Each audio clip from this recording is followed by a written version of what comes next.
Sonia here, and today I want to talk to you about creativity. Now, the funny thing is, a lot of times we think of creativity as this very small niche group of people who just come in and are super creative. And a lot of times we think that those are other people and it's not us. I see this so often with my clients, so often. When we start to ask when I ask my clients, what was the last thing that you created? When was the last time you played? When was the last time you did something with no attachment to the outcome? A lot of times I get a lot of silence on the phone. I get that a lot. Or I don't know. I have no idea. And the thing is our creativity is really our intuitive genius. And what do I mean by that? We come in creating. We come in singing, dancing, playing. We come in drawing. We come in and joyfully sharing that. Have you ever hung out with a little kid? They love to draw you a drawing of the family or whatever's in their world and just hand it to you with no need to be, they don't critique themselves, they just do it. And where we cut off our own creativity, where we cut off our own ability to be present to the moment, where we cut off our ability to express ourselves is a huge, tremendous loss. So often when we've had some sort of wounding or idea that, when we create and we put out our creative things into the world, that they're not only going to be critiqued, and so often we critique ourselves to death and really stifle our own creative voice. Now, the thing is the more that we can nurture our creativity, the more that we can nurture our imagination, the more that we can nurture our sense of play, the more intuitive we become. Intuition isn't the left brain linear, connect the dots from A to B to C to D to E. Intuition is being able to not only read all the different, getting our downloads from not only the X, but the Y axis, but really connecting the non-linear dots. It's looking outside that very narrow paradigm that we're used to seeing. And the more that we can allow ourselves to exercise that muscle and allow ourselves to have no attachment to the outcome, the more quickly and more easily we'll get intuitive guidance. Now, the thing is when we play and when we create, it really is this deeper listening. And it's a play of not only expression and trust. And the funny thing is when we're in that place of being able to allow ourselves to be very much in the present moment, the more we can, like I said, tune into our intuition. The thing is our souls, we come here to create. We come in to create. And whether that's manifesting, whether that's writing, whether that's expressing, whether that's sharing our gifts, that is one of our gifts and one of the places that we get cut off. And a lot of times we get cut off here and we get cut off here. We start, it's as soon as we start to it's whether we decide to draw or write or play, we get very afraid. We get very afraid of being vulnerable and we start to critique ourselves before we've even had any ability to start to express ourselves. And because we often think that it's this very special group of people who are artists, who are the ones to create, when in reality, it's all of our divine birthright. And it's a muscle that needs to be exercised. Now, and like I said, so often it's our own inner critic that totally pumps the brakes on our place of expression. And I experience this all the time. For example, I'm writing a new book right now. I'm writing a book on, I have a lot of different ideas of where it's gonna go. Authenticity, expression, identity, all these things. Anyway, so I'm writing this book. And I've been writing it by myself at my house, and it's been this sort of stop and go process. Every time I start to write, all of a sudden my head can get really loud and think, where do you have the authority to write on this? Do you even know what you're talking about? And so after a while, I decided that I needed some help. So I went to this woman, Sam Horn. She's written a lot of beautiful books and did this writer's workshop. So I show up to this writer's workshop this past weekend, which is a really beautiful, wonderful great time. But so I show up the first day to this writer's workshop, and I'm a published author. My sister and I wrote a book. I will tell you, You Are Amazing, Help Yourself Guide to Trusting Your Gifts and Reclaiming Your Magic. Great book, a grounded, great book for intuition.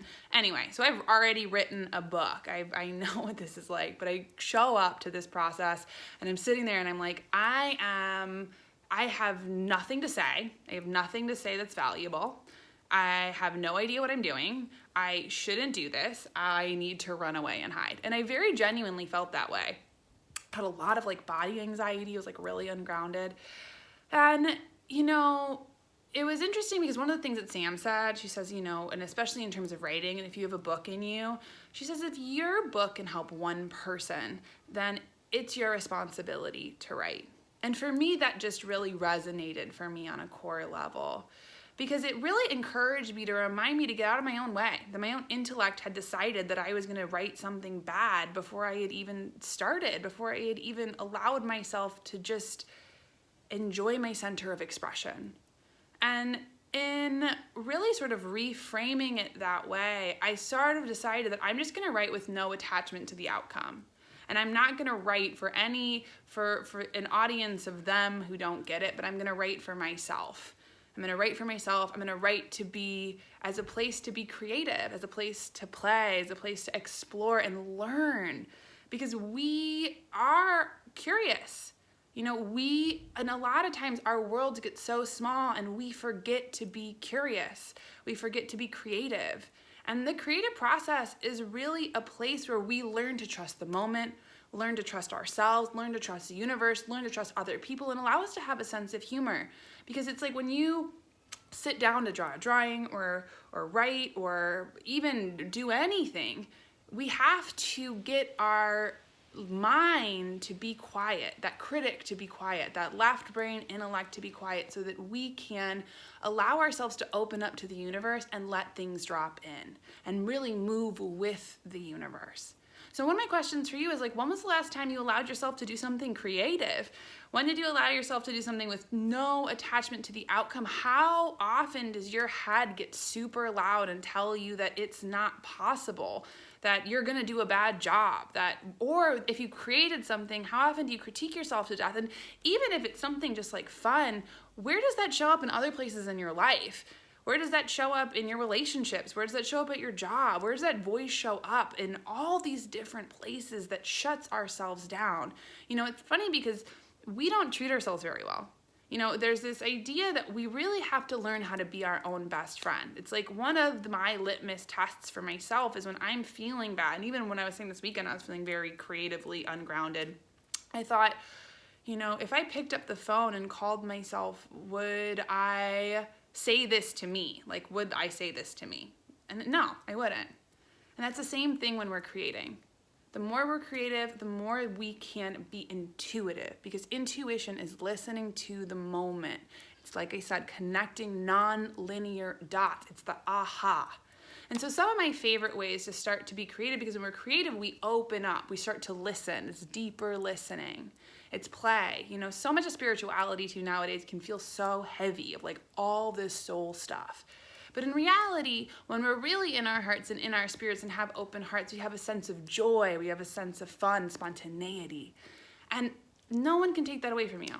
Not one person, including yourself, should take that away from you.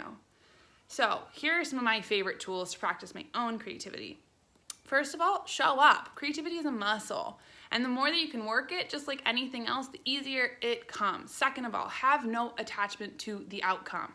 This isn't something you're gonna be graded on. This isn't something that you're gonna be judged on. This is just something for you.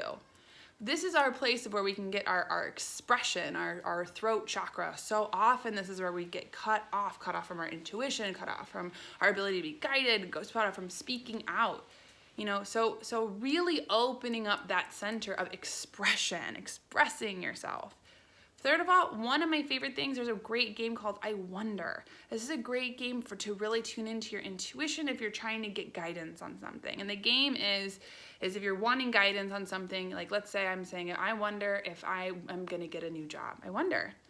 And then you just start wondering about it. I wonder if my job's gonna be in, don't know. I wonder if my job is going to be in Madagascar. I wonder if I'm going to have like 10 coworkers. I wonder if we're going to eat cheese pizza every day at lunch. I wonder. And the thing about wondering is, no attachment to the outcome. It's not right or wrong. Who knows? Who knows what thing might drop in? But it's a place of training our intellect to be in service to our intuition and not so fight against us. That's so often we get caught off. It's like, it's like a dog fight. And, and another thing is just play. Great thing if it's like get out a piece of paper and some pens or some markers and draw something that's abstract. Draw something that's upside down. Draw a monster. Draw your favorite thing. Singing, make up songs. My sister and my family, I make up songs all the time. I was just singing a song that I was making up. Well, I was like, Mr. Sandman, you're made of sand. It's like, I don't know, silly. It's like letting ourselves be silly and dropping this place of having to have it all together. So I really encourage you this week to practice your creativity and see how it tunes you into your intuition, how it tunes you back into your joy, tunes you back into the present moment, tunes you into this expansive place, and how your little light and your little creative center, your own little fun, and how that lights the light for other people, because it does. And if you need help, first of all, buy our book. You Are Amazing, a help yourself guide to trusting your magic and trusting your intuition. It's a great, easy book that's actually extraordinarily powerful and will help you not only tune in, but start to really anchor in those tools. And second of all, if you need help, if you need support, book a reading or mentoring with me. Head over to my site, soniatully.com, and find a time to connect. Third of all, sign up for our newsletter. I send a weekly video like this one every single week. A weekly spiritual lesson every week to help you not only tune in with your tools, but really take ownership of your intuition, your creative voice, and your ability to create. So I'm sending you all my love. Bye. Happy creating. Don't let your intellect in a jerk play. He doesn't like to play. Play. It's the most fun.